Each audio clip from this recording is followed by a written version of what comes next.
Warahmatullahi wabarakatuh. Jumpa lagi dalam mata pelajaran otomatisasi dan tata kelola perkantoran. Nah, pada kesempatan kali ini kita akan belajar tentang rapat, yaitu ruang lingkup rapat. Nah, baiklah, yuk kita mulai pembelajarannya. Membahas dulu tentang pengertian rapat. Di sini ada 3 pengertian. Yang pertama, secara umum rapat dapat dimaknai sebagai pertemuan yang melibatkan banyak orang dalam suatu organisasi untuk membahas suatu masalah. Yang kedua, pengertian rapat menurut Darmani. Rapat merupakan pertemuan yang sudah diagendakan untuk merumuskan jalan keluar dalam menghadapi masalah. Dan yang ketiga, menurut Nunung dan Ratu Evi, rapat merupakan suatu alat komunikasi antara pimpinan kantor dan stafnya. Rapat yang sering kita sebut dengan istilah conference atau meeting ini memiliki ruang lingkup yang terdiri atas beberapa hal, di antaranya unsur penyelenggaraan rapat, jenis-jenis rapat, syarat penyelenggaraan rapat, dan tipe peserta rapat. Nah, di sini nanti kita akan mempelajari itu semua. Oke. Pertama adalah unsur penyelenggaraan rapat. Unsur penyelenggaraan rapat ini terdiri atas beberapa unsur, antara lain yaitu yang pertama, masalah yang dirapatkan. Masalah yang menjadi bahan suatu rapat adalah masalah yang tidak dapat dipecahkan oleh beberapa orang saja, tetapi diperlukan pihak tertentu untuk membantu memecahkan masalah dalam rapat tersebut. Dan melalui rapat diharapkan solusi pemecahan rapat dapat segera diperoleh untuk menyelesaikan masalah yang terjadi. Lalu unsur yang kedua adalah pemimpin rapat. Nah, pemimpin rapat itu adalah orang yang paling bertanggung jawab terhadap pelaksanaan suatu rapat. Seorang pemimpin rapat ini hendaknya mengetahui sifat-sifatnya dan berusaha menjadi pemimpin rapat yang baik dan menghasilkan simpulan atau keputusan yang baik pula. Unsur yang selanjutnya adalah unsur peserta rapat. Nah, peserta rapat ini adalah semua pihak yang berkepentingan terhadap rapat yang sedang berjalan. Peserta rapat yang baik adalah peserta yang berpartisipasi secara aktif dalam rapat sehingga memiliki sumbangsih terhadap instansi atau perusahaan tempat kerjanya. Jadi ketika kita menjadi peserta rapat, itu kita tidak hanya berdiam diri saja. Sebaiknya kita selalu ikut berpartisipasi secara aktif. Kita lanjutkan ke unsur yang keempat, yaitu media pendukung rapat. Media pendukung rapat adalah fasilitas pendukung yang dibutuhkan dalam suatu rapat. Melalui fasilitas yang tersedia ini, diharapkan rapat akan berjalan secara efektif, efisien, dan tertib. Dengan demikian, pelaksanaan rapat tersebut akan lebih lancar sesuai dengan apa yang diharapkan. Dan unsur yang terakhir adalah notulis. Apa notulis itu? Nah, notulis itu adalah orang yang bertugas menulis berbagai informasi yang dihasilkan dalam suatu rapat. Catatan informasi yang dihasilkan notulis ini dikenal dengan istilah notula. Gunanya apa notula? Notula berguna sebagai dasar informasi bagi rapat selanjutnya. Oleh karena itu, keterampilan dalam membuat notula yang baik ini merupakan syarat yang harus dipenuhi oleh seorang notulis. Nah, untuk unsur-unsur rapat itu tadi ya, Sekarang kita lanjutkan ke jenis-jenis rapat.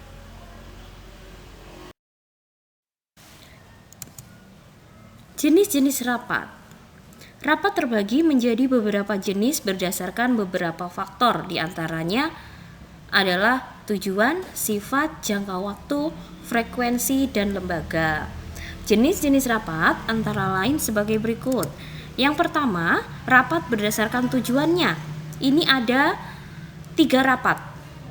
Yang pertama, rapat penjelasan. Rapat penjelasan adalah rapat yang dilaksanakan untuk memberikan penjelasan kepada para peserta rapat.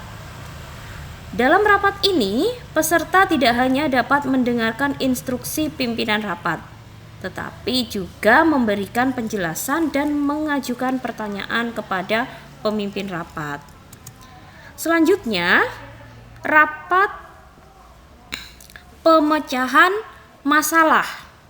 Rapat pemecahan masalah atau problem solving conference adalah rapat yang dilaksanakan untuk memecahkan masalah yang sedang dihadapi. Dalam rapat ini, peran peserta rapat sangatlah besar dalam memberikan masukan untuk memecahkan masalah yang didiskusikan dalam rapat. Selanjutnya adalah rapat perundingan. Rapat perundingan atau negotiation conference adalah rapat yang dilakukan untuk mencari jalan keluar di antara dua pihak yang berselisih. Dan melalui rapat ini diharapkan solusi pemecahan yang seimbang dan tidak merugikan salah satu pihak. Selanjutnya, jenis rapat berdasarkan sifatnya. Yang pertama ada rapat terbuka. Rapat terbuka adalah rapat yang dapat dihadiri oleh semua anggota organisasi. Materi yang disampaikan dalam rapat ini bersifat umum, tidak rahasia, dan dapat diketahui oleh banyak orang. Yang kedua, rapat tertutup. Kalau rapat tertutup ini adalah rapat yang dihadiri oleh peserta rapat tertentu dan membahas masalah yang bersifat rahasia. Biasanya jumlah peserta rapat dibatasi untuk menjaga kerahasiaan materi dari hasil rapat. Dan selain itu, lokasi yang dipilih untuk melaksanakan rapat ini biasanya berbentuk ruangan tertutup. Yang ketiga, rapat resmi. Rapat resmi adalah rapat yang dilaksanakan dengan suatu perencanaan terlebih dahulu dan mengikuti ketentuan yang berlaku. Peserta yang menghadiri rapat ini merupakan peserta undangan dan wajib mengikuti peraturan yang dibuat oleh pihak penyelenggara rapat. Dan yang keempat adalah rapat tidak resmi. Rapat tidak resmi adalah rapat yang dilaksanakan tanpa memerlukan perencanaan terlebih dahulu karena bersifat spontan dan tidak direncanakan. Rapat jenis ini dapat terjadi setiap saat, kapan saja, di mana saja, dan dengan siapa saja. Sekarang kita lanjutkan rapat berdasarkan jangka waktunya. Ini ada rapat mingguan, berarti ini adalah rapat yang dilakukan seminggu sekali. Biasanya masalah yang dibahas dalam rapat mingguan ini adalah masalah yang bersifat rutin. Yang kedua adalah rapat bulanan. Kalau rapat bulanan ini dilaksanakan sebulan sekali. Biasanya masalah yang dibahas dalam rapat ini adalah masalah yang terjadi dalam organisasi selama 1 bulan terakhir. Yang ketiga, rapat semesteran. Berarti kalau semesteran berarti ini dilaksanakan setiap 6 bulan sekali. Dan masalah yang dibahas dalam rapat ini adalah masalah yang terjadi dalam organisasi selama 6 bulan terakhir. Selain itu, rapat ini biasanya menghasilkan program-program selanjutnya untuk jangka waktu 6 bulan ke depan. Dan yang terakhir adalah rapat tahunan. Rapat tahunan adalah rapat yang dilaksanakan setiap 1 tahun sekali. Biasanya rapat ini merupakan rapat besar yang dihadiri oleh banyak orang, misalnya seluruh anggota organisasi, sehingga memudahkan dalam melakukan evaluasi dan merencanakan program untuk 1 tahun ke depan. Contohnya seperti rapat pemegang saham tahunan atau RUPS itu. Lanjut. Selanjutnya, rapat berdasarkan frekuensinya. Ini ada 2 macam, yaitu rapat rutin dan rapat insidental. Rapat rutin adalah rapat yang sudah ditentukan waktu, tempat, dan para pesertanya. Masalah yang dibahas dalam rapat rutin adalah masalah yang terjadi dalam jangka waktu tertentu, misalnya seminggu atau sebulan terakhir. Lalu yang kedua, rapat insidental. Kalau rapat insidental ini adalah rapat yang tidak terjadwal. Biasanya rapat ini membahas masalah yang sifatnya penting dan mendadak, sehingga harus segera diselesaikan secara bersama-sama. Dan yang terakhir adalah rapat berdasarkan lembaga. Ini juga ada 2 macam, ada rapat vertikal dan rapat horizontal. Rapat vertikal itu adalah rapat antara pimpinan dan para bawahannya dalam rangka penyampaian informasi tentang berbagai peraturan atau kebijakan pemimpin atau dalam rangka pengambilan keputusan. Sedangkan rapat horizontal itu adalah rapat yang berlangsung antar pejabat atau pegawai yang setingkat. Rapat ini diselenggarakan atas beberapa tujuan, diantaranya menciptakan koordinasi dan kerjasama yang baik antar unit dalam organisasi, menghindari keberadaan duplikasi pekerjaan, serta mencegah terjadinya ingkar tanggung jawab dari setiap pejabat dalam pelaksanaan tugas masing-masing. Contohnya adalah rapat antara bagian pemasaran dan produksi. Sekarang kita lanjutkan ke syarat penyelenggaraan rapat. Dalam penyelenggaraan rapat, di sini ada beberapa syarat yang harus dipenuhi agar rapat ini bisa berjalan secara efektif.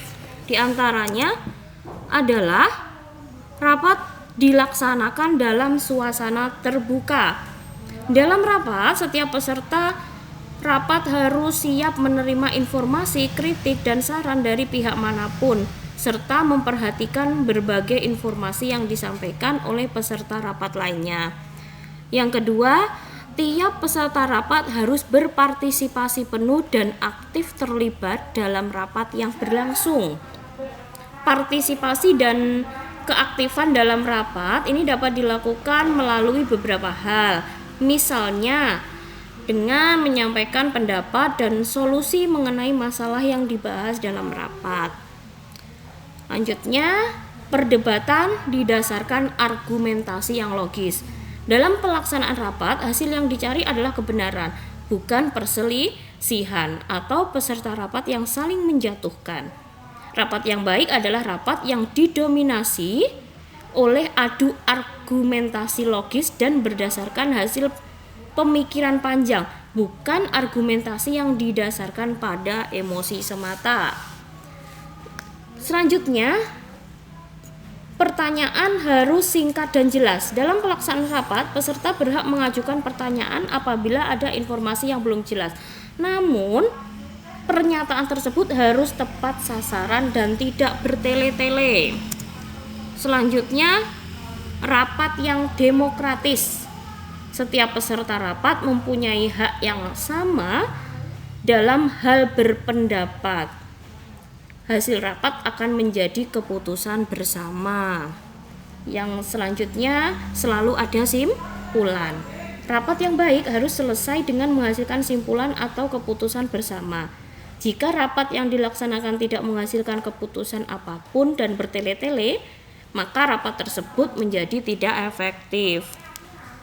Selanjutnya, terdapat bimbingan dan pengawasan dari pimpinan. Pimpinan rapat harus dapat memberikan bimbingan kepada seluruh peserta rapat agar mau berperan aktif dalam pelaksanaan rapat. Seorang pemimpin rapat juga harus dapat memonitor jalannya rapat sehingga pembahasan tidak menyimpang dari tujuan rapat. Dan yang terakhir adalah pelaksanaan rapat harus tepat waktu. Rapat harus berjalan sesuai dengan jadwal waktu yang telah ditentukan. Peserta rapat juga harus menghindari hal-hal yang dapat membuang waktu, misalnya dengan datang terlambat, mengajukan pertanyaan yang bertele-tele, atau terlibat dalam perdebatan sengit yang didasarkan emosi dengan peserta lain.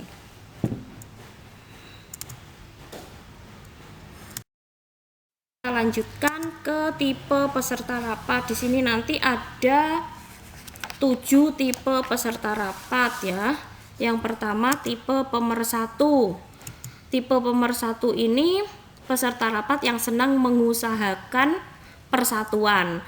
Apalagi saat dalam rapat tersebut terjadi bentrokan antar peserta rapat yang mengarah pada perpecahan. Di sini individu dengan tipe pemersatu ini biasanya dihormati, telah berpengalaman dan pandai membaca situasi, sehingga dapat membantu mewujudkan iklim rapat yang baik. Yang kedua adalah perantara, yaitu peserta rapat yang memperjelas pendapat peserta lain yang kurang jelas. Tipe ini sangat cakap dalam menangkap arti yang diuraikan para peserta.